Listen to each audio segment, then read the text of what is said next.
നമസ്കാരം, എല്ലാവർക്കും പ്രവാസി മലയാളിയിലേക്ക് സ്വാഗതം.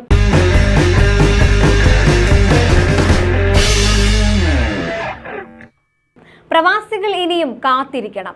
രാജ്യാന്തര വിമാന സർവീസുകൾക്കുള്ള വിലക്ക് നീട്ടി. എത്ര നാളായി പ്രവാസികൾ ഈ കാത്തിരിപ്പ് തുടങ്ങിയിട്ട്? രാജ്യാന്തര വിമാന സർവീസുകൾക്കുള്ള വിലക്ക് അവസാനിച്ചു എന്ന വാർത്തയ്ക്കായി കാതോർത്തിരുന്ന പ്രവാസികളെ നിരാശപ്പെടുത്തുന്നതാണ് ഈ തീരുമാനം. കോവിഡ് വ്യാപനത്തിന്റെ പശ്ചാത്തലത്തിൽ രാജ്യാന്തര വിമാന സർവീസുകൾക്കുള്ള വിലക്ക് നവംബർ 30 വരെ നീട്ടിയതായി DGCA ആണ് സർക്കുലർ പുറത്തിറക്കിയത്. ചരക്ക് നീക്കത്തിന് തടസ്സമില്ല. അതിനു പുറമെ വിവിധ രാജ്യങ്ങളുമായുള്ള ധാരണയുടെ അടിസ്ഥാനത്തിൽ നടത്തുന്ന വിമാന സർവീസുകൾക്കും ഇളവുണ്ട്. നേരത്തെ ഒക്ടോബർ 31 വരെയായിരുന്നു വിലക്ക്. ഇതാണിപ്പോൾ വീണ്ടും നീട്ടി നവംബർ 30 വരെ ആക്കിയിരിക്കുന്നത്. എന്നാൽ രാജ്യത്ത് കോവിഡ് വ്യാപനം കുറഞ്ഞ സാഹചര്യത്തിൽ ആഭ്യന്തര വിമാന സർവീസുകൾ പൂർണ്ണതോതിൽ പ്രവർത്തിക്കാൻ അനുമതി നൽകിയിരുന്നു. എന്നാൽ രാജ്യാന്തര വിമാന സർവീസുകൾക്കുള്ള വിലക്ക് 1 വർഷത്തിലധികമായി നീട്ടിവെക്കുന്നത് തുടരുകയാണ്. COVID-19 രോഗബാധയുടെ വ്യാപനം നിയന്ത്രിക്കുന്നതിനായി 2020 മാർച്ച് 23-ലാണ് രാജ്യത്ത് വാണിജ്യ അന്താരാഷ്ട്ര വിമാനങ്ങൾ നിർത്തിവെച്ചത്. 2020 മെയ് മുതൽ പ്രവാസികളെ ഇന്ത്യയിലെത്തിക്കുന്ന വന്ദേ ഭാരത് ദൗത്യത്തിന്റെ ഭാഗമായി രാജ്യാന്തര വിമാന സർവീസുകൾ നടത്തിയിരുന്നു. അതേസമയം വിമാന ടിക്കറ്റിലെ വൻ വർധനവ് കോവിഡ് കാലത്ത് പ്രവാസികൾക്ക് ലഭിച്ച വലിയ ഇരുട്ടടി തന്നെയായിരുന്നു. ടിക്കറ്റ് നിരക്കിൽ ഇരട്ടിയിലധികം വർധനവാണ് ഉണ്ടായത്. കോവിഡ് കാരണം ജോലി നഷ്ടമായ പ്രവാസികളുടെ നാട്ടിലേക്കുള്ള വരവിനും തിരിച്ചുള്ള മടക്കത്തിനും ഈ നിരക്ക് വലിയ വെല്ലുവിളിയായി. കോവിഡ് നിയന്ത്രണവും മറ്റും കാരണം വിമാനങ്ങളിൽ ആള് കുറഞ്ഞതും മറ്റും ചൂണ്ടിക്കാട്ടിയായിരുന്നു വിമാന കമ്പനികൾ ടിക്കറ്റ് നിരക്ക് കുത്തനെ ഉയർത്തിയത്.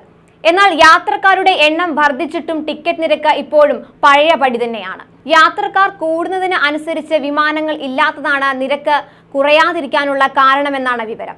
എന്നാൽ കൂടുതൽ സർവീസുകളുമായി എയർ ഇന്ത്യ എത്തുകയാണ്. അതിനാൽ മറ്റ് കമ്പനികളും നിരക്ക് കുറയ്ക്കാൻ നിർബന്ധിതരായേക്കുമെന്നാണ് വിവരം.